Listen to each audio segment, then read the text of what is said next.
নমস্কার বন্ধুরা, সুপর্ণার রান্নাঘরে সবাইকে স্বাগত। আজকে আমি আপনাদের সঙ্গে শেয়ার করব কুলচা রেসিপি। এই কুলচা কিন্তু আমরা রেস্টুরেন্টে সবাই খেয়ে থাকি, তবে বাড়িতে কিন্তু বানানো ভীষণই ইজি। মাত্র কয়েকটা উপকরণ দিয়েই কিন্তু বানিয়ে ফেলা যায় এই কুলচা। চলুন তাহলে দেখে নেওয়া যাক আমার আজকের এই কুলচার রেসিপিটি।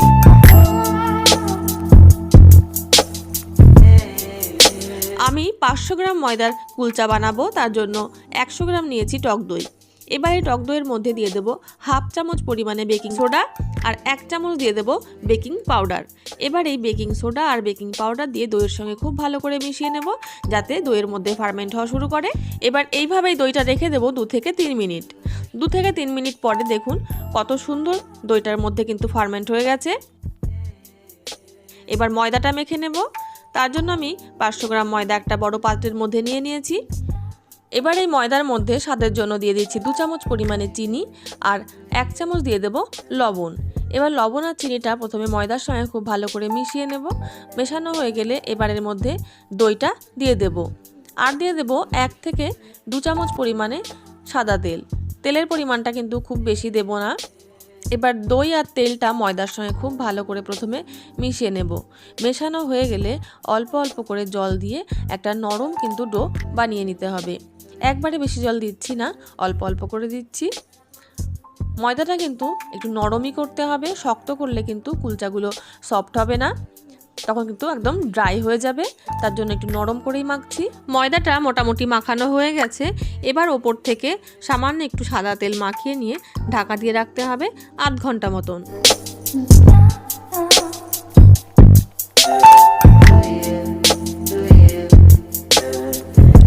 এবার একটা ভাজা মশলা বানিয়ে নেব। তার জন্য গ্যাসের ওপরে আমি একটা প্যান বসিয়ে দিয়েছি। তার মধ্যে দিয়ে দিচ্ছি হাফ চামচ পরিমাণে গোটা ধনে আর হাফ চামচ পরিমাণে দিয়ে দেবো গোটা জিরে আর দিয়ে দিচ্ছি 1 ইঞ্চি মাপের এক টুকরো দারচিনি, দুটো দিয়ে দেবো এলাচ আর 4টে লবঙ্গ আর একটা বড় শুকনো লঙ্কা আমি একটু কেটে কেটে দিলাম, যাতে একটু ভাজতে সুবিধা হয়। এবার এই মশলাটা লো ফ্লেমে 2 মিনিট ধরে ভেজে নেব। যখন এই মশলা থেকে খুব সুন্দর একটা গন্ধ ছাড়বে তখন কিন্তু মশলাটা নামিয়ে নেব। ঠান্ডা হওয়ার পর একটু গুঁড়ো করে নেব, তবে হ্যাঁ একদম ফাইন পাউডার নয়, একটু দানা দানা থাকবে তেমনভাবে কিন্তু গুঁড়ো করে নেব। মশলাটা কিন্তু খুব সুন্দরভাবে ভাজা হয়ে গেছে, খুব সুন্দর একটা গন্ধও কিন্তু ছাড়ছে। এবার এই মশলাটাকে আমি নামিয়ে নিচ্ছি আর আমি স্টাফিংটাও রেডি করে নেব। তার জন্য এখানে 4টে মাঝারি সাইজের আলু একদম সেদ্ধ করে নিয়েছি। এই আলুটাকে এবার একটু গ্রেটার দিয়ে গ্রেট করে নেব। যদি গ্রেট করে নেওয়া হয় তাহলে কিন্তু আলুর মধ্যে কোনো গোটা থেকে যায় না, তার জন্য গ্রেট করে নিচ্ছি। না হলে হাত দিয়ে মাখলেও কিন্তু কোনো অসুবিধে নেই। আলুটা গ্রেট করা হয়ে গেছে। এবার এর মধ্যে আমি কিছু জিনিস অ্যাড করব। তার জন্য প্রথমে দিয়ে দিচ্ছি স্বাদ অনুযায়ী লবণ। আমি এখানে রেগুলার নুনও ইউজ করছি আর বিট নুনও দিচ্ছি হাফ চামচ মতন। আর দিয়ে দেবো 2 চামচ মতন কুচনো ধনে পাতা আর দিয়ে দিচ্ছি 2 চামচ পরিমাণে যে ভাজা মশলাটা আমি বানিয়ে রেখেছিলাম সেই ভাজা মশলাটাই দিয়ে দিচ্ছি। এবার সব উপকরণগুলো আলুর সঙ্গে খুব ভালো করে হাত দিয়ে এইভাবে কিন্তু মাখিয়ে নিতে হবে, যেন আলুর সাথে প্রত্যেকটা মশলা খুব সুন্দরভাবে মেখে যায়। আলুটাও খুব সুন্দরভাবে কিন্তু মাখানো হয়ে গেছে। এবার আলুটা আমি সাইডে সরিয়ে রাখছি। এবার ময়দাটা দেখে নেব। ময়দাটাও কিন্তু বেশ সফট হয়ে গেছে। এবার এই ময়দাটা আমি আরও একবার খুব সুন্দর করে মেখে নেব।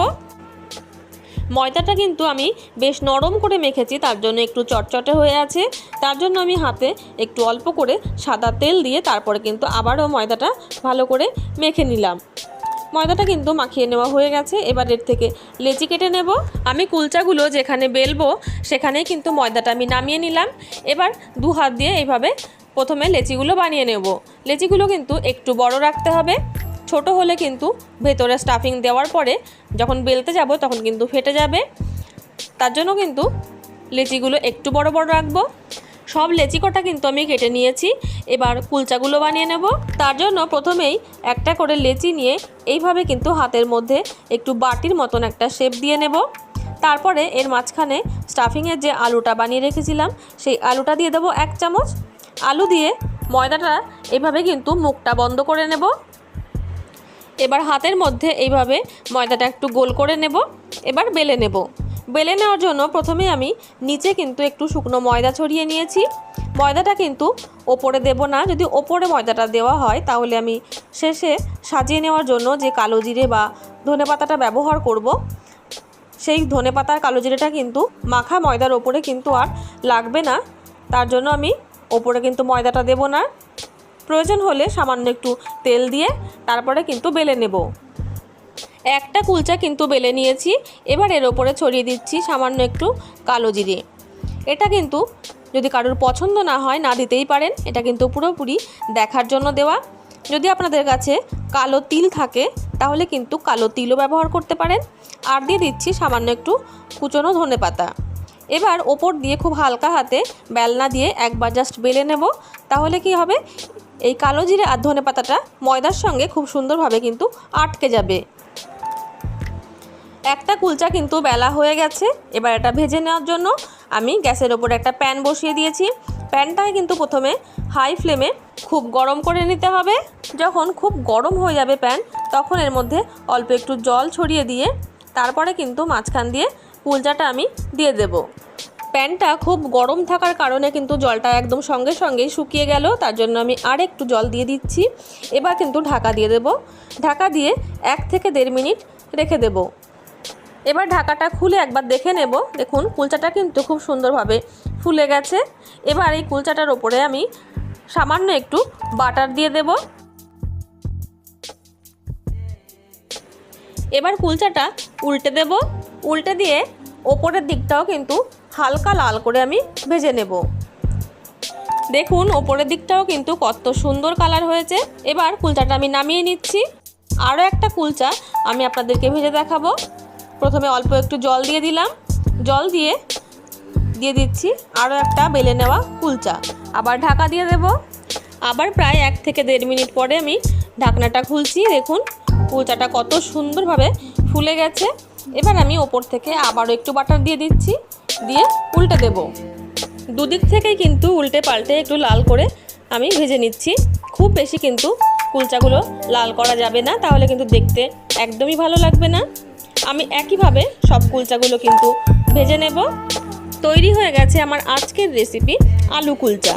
এই আলু কুলচার রেসিপিটি আপনাদের কেমন লাগলো তা কিন্তু আমাকে কমেন্টে অবশ্যই জানাবেন। আশা করছি আপনাদের নিশ্চয়ই ভালো লাগবে। ভালো লাগলে ভিডিওটিকে লাইক এবং চ্যানেলটিকে সাবস্ক্রাইব করে আমার পাশে থাকার অনুরোধ রইল। চলে আসবো অন্য কোনো নতুন রেসিপি নিয়ে আপনাদের সামনে। ততক্ষণের জন্য নমস্কার। সবাই ভালো থাকবেন, সুস্থ থাকবেন।